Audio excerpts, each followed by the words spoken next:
गांव की एक शांत शाम थी, लेकिन उस दिन आसमान में कुछ अलग ही बेचैनी थी।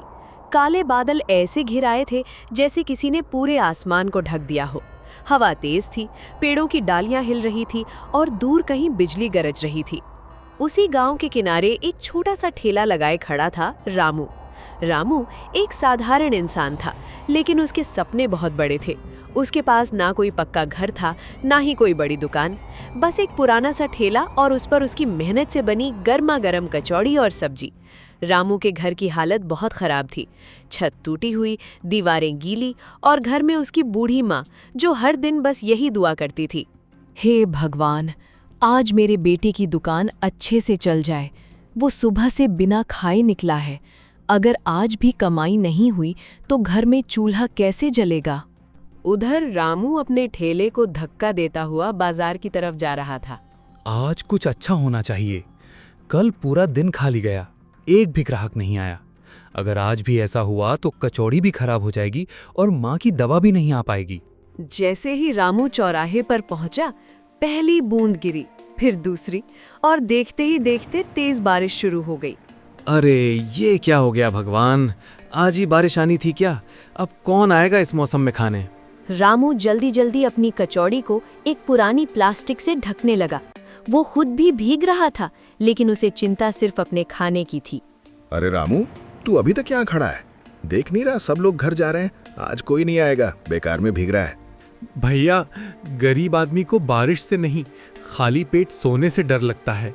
अगर आज कुछ नहीं बिका तो माँ को क्या खिलाऊंगा? बारिश और तेज हो गई, सड़कें खाली हो गईं, हर तरफ सन्नाटा छा गया। रामू एक पेड़ के नीचे खड़ा होकर आसमान को देखने लगा। उसकी आंखों में आंसू थे, लेकिन वो रो नहीं रहा था, बस अंदर ही अंदर टूट रहा था। रात के करीब 9 बज चुके थे। रामू ने हार मान ली। शायद आज किस्मत मेरे साथ नहीं है, अब घर चलना चाहिए। माँ इंतजार कर रही होगी।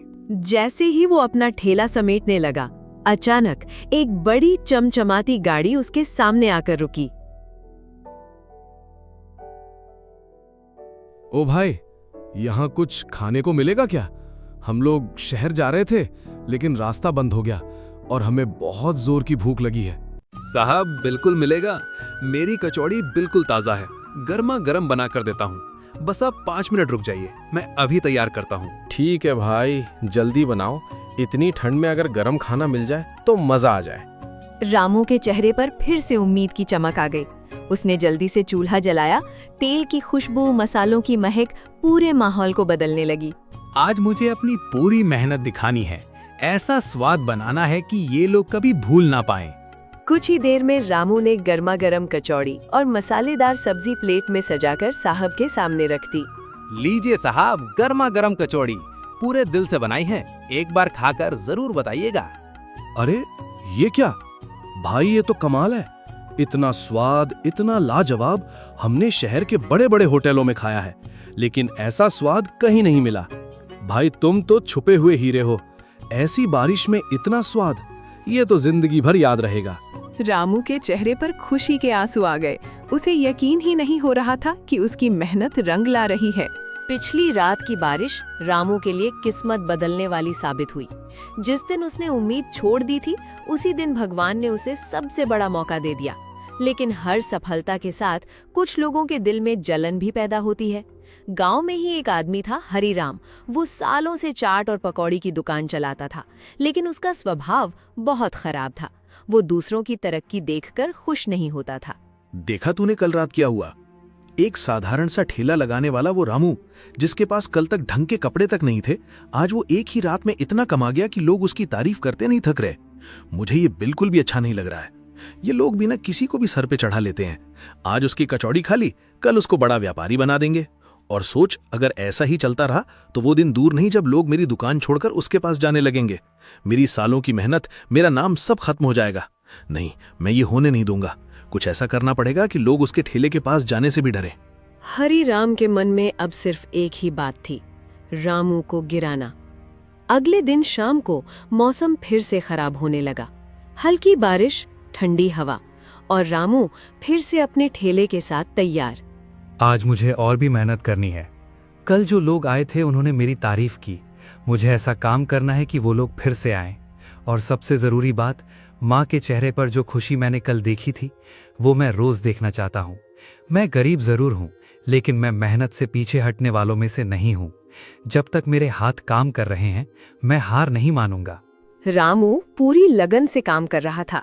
तभी वहां हरीराम अपने 2-3 आदमियों के साथ पहुंचा। अरे अरे, ये क्या देख रहा हूं मैं? लोगों, जरा पास आकर देखो। ये वही रामू है ना जो बारिश के गंदे पानी में खड़ा होकर खाना बना रहा है? तुम लोगों को अपनी सेहत की जरा भी चिंता नहीं है क्या? ऐसे गंदे माहौल में बना हुआ खाना खाओगे तो बीमार पड़ना तय है। और ये जो कचौड़ी है ना, कौन जाने इसमें कैसी सब्जियां इस्तेमाल हो रही हैं, सस्ती, बासी या सड़ी हुई।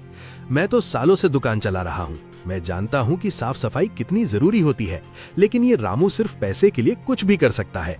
हरीराम भैया, आप ये कैसी बातें कर रहे हैं? आप तो जानते हैं मैं हमेशा ताज़ी सब्जियां ही इस्तेमाल करता हूँ। सुबह सुबह मंडी जाकर खुद सामान लाता हूँ। और जहाँ तक साफ सफाई की बात है, मैं भले गरीब हूँ लेकिन गंदा काम कभी नहीं करता।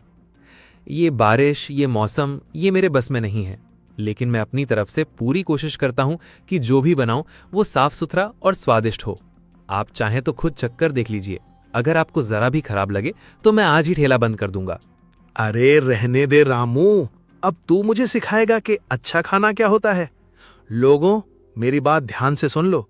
मैं तुम्हें पहले ही बता रहा हूं, अगर तुमने इसके यहां से कुछ खाया तो बाद में मत कहना कि हरिराम ने चेतावनी नहीं दी थी। आज के बाद जो भी यहां खाएगा उसकी जिम्मेदारी खुद उसकी होगी। हरीराम की बातों का असर होने लगा। जो लोग पास आने वाले थे वो रुक गए। कुछ लोग आपस में बात करने लगे और धीरे धीरे भीड़ हटने लगी। रामू खड़ा देखता रह गया। उसकी मेहनत, उसकी सच्चाई, सब पर शक किया जा रहा था। मैंने किसी का क्या बिगाड़ा है? मैं तो बस अपने परिवार के लिए मेहनत कर रहा हूं। अगर मेरी किस्मत में यही लिखा है तो शायद मुझे इसे भी सहना होगा। लेकिन भगवान, आप सब देख रहे हो ना, मैंने कभी गलत रास्ता नहीं चुना, फिर मेरे साथ ही ऐसा क्यों हो रहा है? बारिश अब पहले से भी ज्यादा तेज हो चुकी थी। ठंडी हवा, सूनी सड़कें और बीच में अकेला रामू। उसका ठेला वैसे ही सजा था। कचौड़ी गरम थी, सब्जी तैयार थी, लेकिन खरीदने वाला कोई नहीं। हरीराम दूर खड़ा ये सब देखकर मुस्कुरा रहा था। कभी कभी जिंदगी में ऐसा वक्त आता है जब इंसान सब कुछ सही करता है, फिर भी हालात उसके खिलाफ हो जाते हैं। लेकिन सच की एक खासियत होती है, वो देर से आता है पर आता जरूर है। करीब 1 घंटे बाद अचानक दूर से गाड़ियों की हेडलाइट दिखाई दी। 1 नहीं, 2 नहीं, 3 बड़ी गाड़ियां गांव की तरफ आ रही थी। अरे रामू भाई, नमस्ते। पहचाना हमें? हम वही हैं जो उस दिन बारिश में आपकी कचौड़ी खाकर गए थे। सच बताऊं, उस दिन के बाद से मेरी पत्नी, मेरे बच्चे और यहाँ तक कि मेरे दोस्त भी बस आपकी कचौड़ी की ही बात कर रहे थे। इतना लाजवाब स्वाद, इतनी सादगी और सबसे बड़ी बात, आपके हाथों में जो सच्चाई है ना, वो हर निवाले में महसूस होती है। इसलिए आज हम खास तौर पर शहर से यहाँ तक आए हैं ताकि फिर से वही स्वाद मिल सके। साहब, आप लोग सच में फिर से आए? मुझे तो यकीन ही नहीं हो रहा। आज तो पूरा दिन खराब गया, कोई भी ग्राहक नहीं आया और ऊपर से लोगों ने मेरे खाने पर शक करना शुरू कर दिया। मैं तो सोच ही रहा था कि शायद अब ये काम छोड़ देना चाहिए, लेकिन आप लोगों को देखकर ऐसा लग रहा है जैसे भगवान ने खुद आकर मुझे हिम्मत दी हो। आप बैठिए, मैं अभी आपके लिए पहले से भी बेहतर कचौड़ी बनाता हूँ। इतना सुनते ही हरीराम के चेहरे का रंग उड़ गया। ये क्या हो रहा है? ये लोग फिर से क्यों आ गए? अगर इन्होंने सबके सामने इसकी तारीफ कर दी तो मेरी सारी चालें बेकार हो जाएंगी। नहीं, मुझे कुछ करना होगा, वरना आज के बाद कोई मेरी दुकान पर नहीं आएगा। रामू ने जल्दी जल्दी चूल्हा जलाया। तेल गरम हुआ, मसाले भुने और खुशबू पूरे माहौल में फैल गई। आज मुझे सिर्फ खाना नहीं बनाना, आज मुझे अपनी सच्चाई साबित करनी है। हर कचौड़ी में, हर मसाले में मुझे अपना दिल डालना है, ताकि जो लोग मुझ पर शक कर रहे हैं उन्हें भी समझ आ जाए कि मेहनत और ईमानदारी का स्वाद क्या होता है। कुछ ही मिनटों में गर्मा गर्म कचौड़ी तैयार हो गई। वाह रामू भाई, वाह! मैं क्या कहूँ, शब्द ही नहीं मिल रहे। आपने तो कमाल कर दिया। इतना बेहतरीन स्वाद, इतनी साफ सफाई और सबसे बड़ी बात, आपके चेहरे की सच्चाई। ये कोई आम खाना नहीं है, ये मेहनत का स्वाद है, ये ईमानदारी का स्वाद है। मैं तो यहाँ तक कहूँगा, अगर आपको सही मौका मिले तो आप शहर के बड़े बड़े होटलों को भी पीछे छोड़ सकते हैं। और सुनो सब लोग, जो लोग यहाँ खड़े होकर शक कर रहे हैं, एक बार खुद खाकर देखो, फिर फैसला करना। साहब की बात सुनकर जो लोग दूर खड़े थे वो धीरे धीरे पास आने लगे। रामू बेटा, हमें माफ कर देना। हमने बिना सोचे समझे दूसरों की बातों में आकर तुम पर शक कर लिया। हम तो सालों से तुम्हें जानते हैं, तुम कभी गलत काम नहीं कर सकते। लेकिन आज हमसे बहुत बड़ी गलती हो गई। अगर तुम हमें माफ कर सको तो हमें भी एक प्लेट कचौड़ी खिला दो, ताकि हम अपनी गलती सुधार सकें। बाबा, आप ऐसा मत कहिए। आप लोग ही तो मेरा परिवार हैं। अगर परिवार ही मुझ पर शक करेगा तो मैं किसके लिए मेहनत करूंगा? लेकिन मुझे आपसे कोई शिकायत नहीं है। गलती इंसान से ही होती है। बस आज के बाद किसी की बातों में आकर किसी की मेहनत पर शक मत करना। देखते ही देखते रामू के ठेले पर भीड़ लग गई। हर कोई कचौड़ी खाने लगा और हर किसी के चेहरे पर संतोष था। और वहीं एक कोने में खड़ा हरीराम अपनी हार देख रहा था। उसकी चाल, उसकी साजिश सब उसके सामने टूट चुकी थी। मैंने सोचा था मैं इसे गिरा दूंगा, लेकिन ये तो और ऊपर उठ गया। शायद गलती मेरी ही थी। मैंने कभी मेहनत से ज्यादा चालाकी पर भरोसा किया और आज उसी का नतीजा मेरे सामने है। उस रात के बाद रामू की जिंदगी सच में बदलने लगी। अब हर शाम उसका छोटा सा ठेला लोगों की भीड़ से भर जाता था। गांव के लोग, शहर से आने वाले मुसाफिर और यहाँ तक कि दूर दूर से लोग सिर्फ एक ही नाम लेकर आते थे, रामू की कचौड़ी। रामू अब पहले वाला कमजोर और डरा हुआ इंसान नहीं रहा था। उसके अंदर आत्मविश्वास आ चुका था, लेकिन उसका दिल आज भी उतना ही साफ था। माँ, याद है वो दिन जब हम बारिश में पूरी रात जागते थे? छत टपकती थी और हमारे पास सोने की भी जगह नहीं होती थी। आप मुझे देखकर मुस्कुराने की कोशिश करती थीं, लेकिन मैं आपकी आंखों का दर्द समझ जाता था। आज भगवान ने हमें थोड़ा सा सहारा दिया है, तो मैं चाहता हूं कि हम अब वो जिंदगी छोड़ दें। मैं सोच रहा हूं कि अब इस ठेले को छोड़कर एक छोटी सी दुकान खोलूं, जहां लोग आराम से बैठकर खा सकें, जहां आपको भी मेहनत ना करनी पड़े और हम इज्जत से जी सकें। बेटा, मुझे तुझ पर पूरा भरोसा है। तूने हमेशा सही रास्ता चुना है। आज जो कुछ भी मिला है वो तेरी मेहनत और तेरी सच्चाई का फल है। अगर तू दुकान खोलना चाहता है तो जरूर खोल, भगवान तेरे साथ है। बस एक बात हमेशा याद रखना, कभी भी अपनी ईमानदारी को मत छोड़ना, क्योंकि वही तेरी असली पहचान है। कुछ ही दिनों में रामू ने एक छोटी सी दुकान किराए पर ले ली। दिन रात मेहनत करके उसने उसे एक साफ सुथरे और सुंदर ढाबे में बदल दिया। और फिर आया उस दुकान के उद्घाटन का दिन। पूरा गांव बुलाया गया, खुशी का माहौल था। रामू ने सोचा कि पुरानी बातें भूलकर उसे हरीराम को भी बुलाना चाहिए। हरीराम भैया, राम राम। मैं जानता हूँ हमारे बीच जो हुआ वो अच्छा नहीं था, लेकिन मैं दिल से मानता हूँ कि इंसान से गलती हो जाती है, और अगर हम उसे माफ ना करें तो जिंदगी में आगे नहीं बढ़ सकते। आज मेरी छोटी सी दुकान का उद्घाटन है। मैं चाहता हूँ कि आप वहाँ आएं। आपका आशीर्वाद मेरे लिए बहुत मायने रखता है, और अगर आप आएंगे तो मुझे सच में बहुत खुशी होगी। रामू, तू इतना बड़ा दिल कैसे रखता है? मैंने तेरे साथ क्या क्या नहीं किया। तुझे बदनाम किया, तेरी दुकान बंद करवाने की कोशिश की, तेरी मेहनत का मजाक उड़ाया, और आज तू मुझे अपने खुशी के दिन पर बुलाने आया है। सच कहूं, मैं इस लायक नहीं हूं, लेकिन अगर तू सच में मुझे माफ कर सकता है तो मैं जरूर आऊंगा, और आज के बाद मैं कभी गलत रास्ता नहीं अपनाऊंगा। शाम को ढाबे पर रौनक लग गई।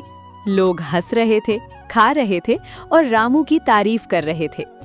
उसी भीड़ में हरीराम भी खड़ा था, लेकिन इस बार उसके चेहरे पर जलन नहीं बल्कि सच्चा सम्मान था। सुनो गांव वालों, आज मैं तुम सबके सामने एक बात कहना चाहता हूं। मैंने जिंदगी में बहुत बड़ी गलती की थी। मैंने मेहनत से ज्यादा चालाकी पर भरोसा किया।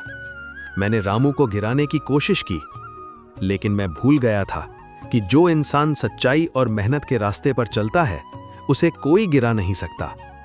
आज मैं मानता हूं रामू मुझसे कहीं बड़ा इंसान है। उसकी कचौड़ी में सिर्फ स्वाद नहीं है, उसमें उसकी मेहनत, उसकी ईमानदारी और उसका साफ दिल मिला हुआ है। और आज से मैं भी उसी रास्ते पर चलने की कोशिश करूंगा। ये सुनकर पूरे गांव में तालियां गूंज उठी। रामू की आंखों में आंसू थे, लेकिन ये खुशी के आंसू थे। समय बीतता गया। रामू का छोटा सा ढाबा धीरे धीरे एक बड़े रेस्टोरेंट में बदल गया, लेकिन वो आज भी खुद खड़ा होकर कचौड़ी बनाता था, क्योंकि उसे पता था सफलता का असली स्वाद मेहनत और ईमानदारी में ही होता है। दोस्तों, जिंदगी में चाहे कितनी भी मुश्किलें क्यों ना आए, अगर आपके इरादे सच्चे हैं और मेहनत ईमानदारी से की गई है, तो दुनिया की कोई ताकत आपको सफल होने से नहीं रोक सकती। और याद रखो, लालच हमेशा हारता है, लेकिन सच्चाई हमेशा जीतती है।